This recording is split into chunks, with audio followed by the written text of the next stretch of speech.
ውድ አድማጮቻችን መድፈኞቹ የ22 ዓመት ጥበቃ በመጨረሻ አሁን መዳረሻውን ያገኘ ይመስላል። በዛሬው ፕሮግራማችን ከአርሰናል ከትናንት ምሽቱ ደስታ በኋላ ከትናንት ምሽቱ ድል በኋላ የተለያዩ 5 ነጥቦችን እናነሳለን። አርሰናልን ስናነሳ የሚነሱ የተለያዩ ጉዳዮች አሉ። በበርንሌው ላይ እናተኩራለን። ጁሊያን ቲምበርና ጉዳቱን በሚመለከት እንግዲህ ኮመን አስተያየቱን ሰጥቷል። የኔዘርላንድ ብሔራዊ ቡድን አሰልጣኝ እንደሆነ ይታወቃል። ጉዳቱ ለዓለም ዋንጫ የሚያሰጋው አይደለም። በዓለም ዋንጫ የመድረስ እድል አለው፣ ይደርሳል።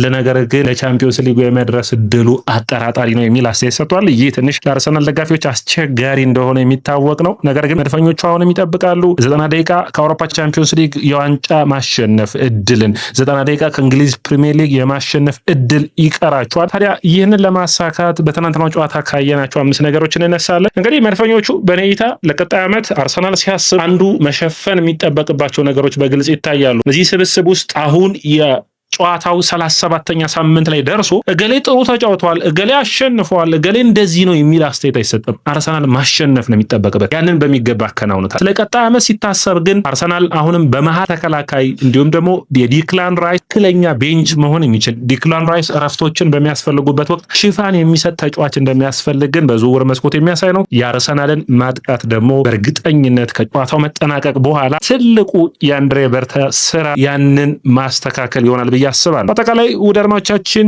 የያስፖርት ነው። የያስፖርትን ላይክ፣ ሼር፣ ኮሜንት፣ ሰብስክራይብ ማድረጋችሁን አትርሱ። አርሰናል በአርሰን ዌንገር እንዲሁም ደግሞ በጆርጅ ግራሃም ስር አስደናቂ ጊዜያቶችን በቅርብ ዓመታቶች አሳልፈዋል። አርሰናል በተለያዩ ስታዲየሞች ላይ ዋንጫዎችን የእንግሊዝ ፕሪሚየር ሊግ ዋንጫዎችን በማሸነፍ ይታወቃል። ኦልድ ትራፎርድ ላይ በሲልቪያን ዊልቶርድ ጎል አርሰናል የእንግሊዝ ፕሪሚየር ሊግን አሸንፎ ያውቃል። ዋይተር ትሬን ላይ ያኔ የቲሪ ዳንኤል ኦንሪ አቻ ጎል የሚታወስ ነበር አይደለም ዋንጫውን ያሸነፉበት። እንዲሁም ደግሞ የ1989 የአርሰናል በአንፊልድ ሮድ ዋንጫን ያሸነፈበት የሚታወሱ ጊዜያቶች ናቸው። ታዲያ መድፈኞቹ አሁንም በሴልኸርስት ፓርክ የእንግሊዝ ፕሪሚየር ሊግን ዋንጫ የማሸነፍ እድል አላቸው። ነገር ግን ከነዚህ ሁሉ ነገሮች በፊት መድፈኞቹ ሊያረጋግጡት የሚችሉበት እድልም እንዳለ መረሳት የለበትም። ታዲያ ይህ ስብስብ በጆርጅ ግሃም፣ ማይክል አርቴታና እንዲሁም ደግሞ በአርሰን ዌንገር ስር የአርሰናል የማሸነፍ በአንድ የውድድር ዓመት ብቃት ሲታይ ይህ ዓመት በጣም በልዩነት ጠንካራውን አርሰናል አሳይቶናል። አርሰናል በዚህ የውድድር ዓመት 44 ጨዋታዎችን ማሸነፍ የቻለበት ነበር። አርሰናል 72% የማሸነፍ ንጻሬ ላይ ደርሷል። 1971 ላይ 41 ጨዋታዎችን ያሸነፈበት፣ 2001-2002 39 ጨዋታዎችን ያሸነፈበት፣ 2003-2004 የአርሰናል ኢንቪንሲብል ቲም የነበረበት 38 ጨዋታዎችን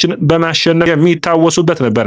ማይክል አርቴታ የራሱ ቡድን 23-24 የውድድር ዓመት ላይ 34 ጨዋታዎችን ያሸነፉበት እንደነበር የሚታወስ ነው። ያንን ሪከርድ አሁን ወደ 44 ከፍ ማድረግ ችሏል። እዚህ ላይ አንድ ልብ ልትሉት የሚጠበቀው ነገር የአርሰናል ለውጦች ከዓመት ዓመት ማይክል አርቴታ ስር አስደናቂ ሆኖ እንደቀጠለ ነው። ማይክል አርቴታ ባስተላለፉ ሂደት ውስጥ ትልልቅ ስራዎችን እየሰራ እንዳለ ይታያል። በተለይ ሪስኮችን መውሰድ፣ በጨዋታ ወቅት የሚያደርጋቸው ቅያሬዎች ውጤታማ እየሆኑ ነው። በተለይ ደግሞ በኤምሬትስ የነበረው የድጋፍ ስሜት የተለየ ነው። አሁን ፔፕ ጋርዲዮላ እንደሚለቅ ታውቋል። ስለዚህ ቀጣዮቹን ዓመታቶች መድፈኞቹ ለመቆጣጠር የሚሰሩ ይሆናል። ያለፉትን 22 ዓመታት እንደባከኑ መቁጠር የለም። አሁን ይህንን ጊዜ የራሳቸውን አስገራሚ ወቅቶች በሚገባ መጠቀም ያለባቸው ይመስለኛል። በተለይ የሃቨርትዝ፣ ኦዴጋርድ እና እንዲሁም ደግሞ ቡካዮ ሳካ ያሳዩት ድንቅ ጥምረት እንዲሁም በሊያንድሮ ትሮሳርድ፣ ኤዜ እና ካላፊዮሪ በግራ መስመር ላይ እና በቀኝ መስመር ላይ የታየው ጥሩ የባላንስድ የሆነ የአርሰናል የማጥቃት ፐርፎርማንስ አርሰናልን ውጤታማ አድርጎታል። አርሰናል በጨዋታው ላይ ያሳያቸውን ብቃቶች በምታዩበት ጊዜ በጥሩም በመጥፎም መነሳት የሚችል ነው። በተለይ በመጀመሪያው አጋማሽ አርሰናል እንደ ቡድን ውጤታማ ነበር ማለት ይቻላል። የሞከራቸው ሙከራዎች የሊያንድሮ ትሮሳርድ ፖል የመለሰበት አጋጣሚ ጥሩ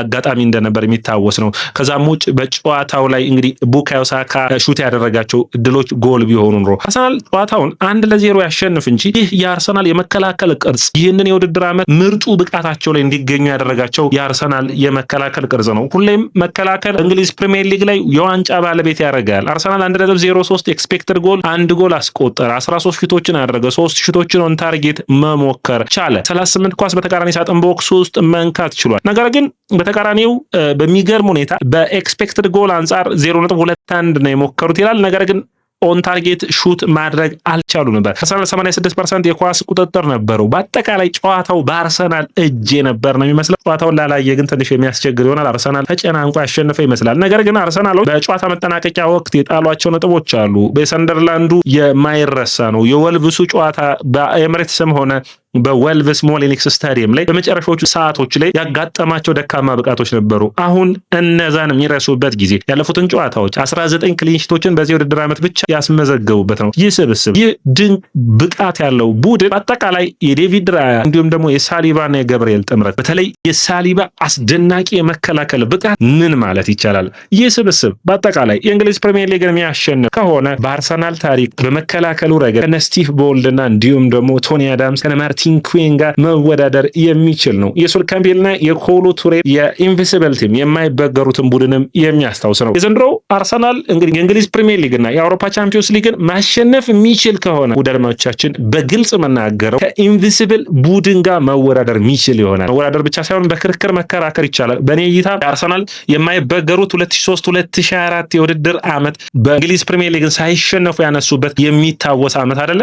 ነገር ግን ይህ ዓመት አርሰናል ፕሪሚየር ሊጉንና እንዲሁም ደግሞ ቻምፒዮንስ ሊጉን ዋንጫ የሚያሸንፍ ከሆነ በአርሰናል ታሪክ ኢንቪሲብል ቡድኑ ይጠበቅ ነበር። ያንን የማድረግ አቅም እንደነበረው ብዙዎቹ ይገምቱ ነበር። 4 ቀናት ልዩነት ከኤፍኤ ካፕና ከቻምፒዮንስ ሊጉ መሰናበቱ ነበር የሶስትዮሽ ዋንጫ እንዳያሳካ ያደረገው። ይህ ስብስብ ግን አስደናቂ ነበር። ታዲያ በስካይ ስፖርት ተንታኝነት ላይ የነበረው በጨዋታውን ሲተነትን የነበረው ፓትሪክ ቪዬራ አስተያየቱን ሰጥቷል። ከኢንቪሲብል ቡድንና አሁን ያለው ቡድን ቢቀናጁ ማን ይገባል አለ። ዴቪድ ራያን እንደ ግብ ጠባቂ ቆጠረ። ከዛ ውጭ የተከላካይ መስመሩ ላይ ማለት ከሌመን ይልቅ ራያን መረጠ።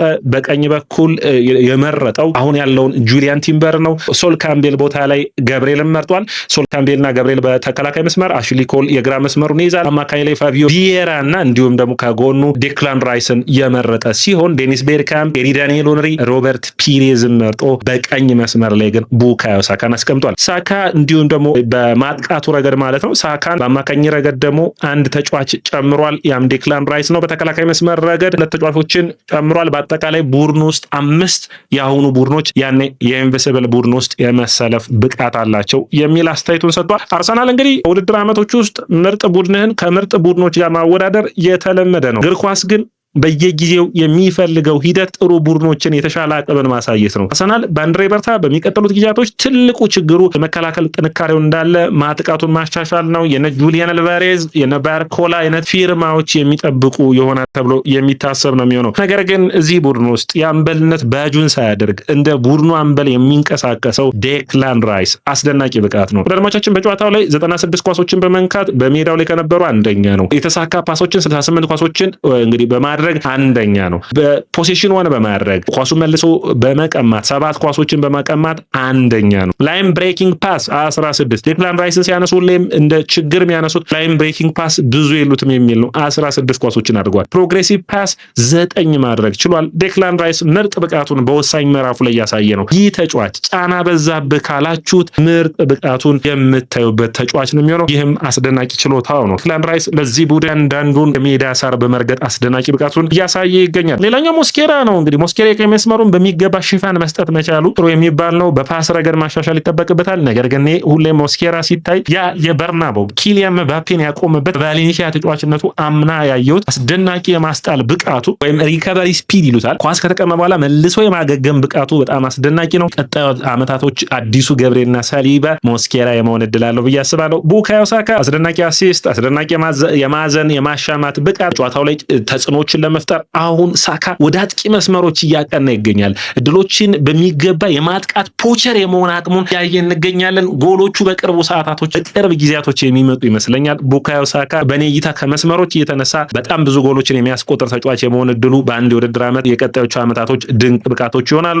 እግር ኳስን የሚረዳበት አቅም፣ ፕሮፌሽናል የመሆኑ ሁኔታ ለማንም ሰው አርአያ መሆን የሚችል ነው። አጠቃላይ መድፈኞቹን የሚመለከቱ 5 ነገሮችን እነዚህን ይመስላሉ። ታዲያ ውድ አድማጮቻችን ይህ ያያ ስፖርት ነው። ያያ ስፖርትን ላይክ፣ ሼር፣ ኮሜንት፣ ሰብስክራይብ ማድረጋችሁን አትርሱ።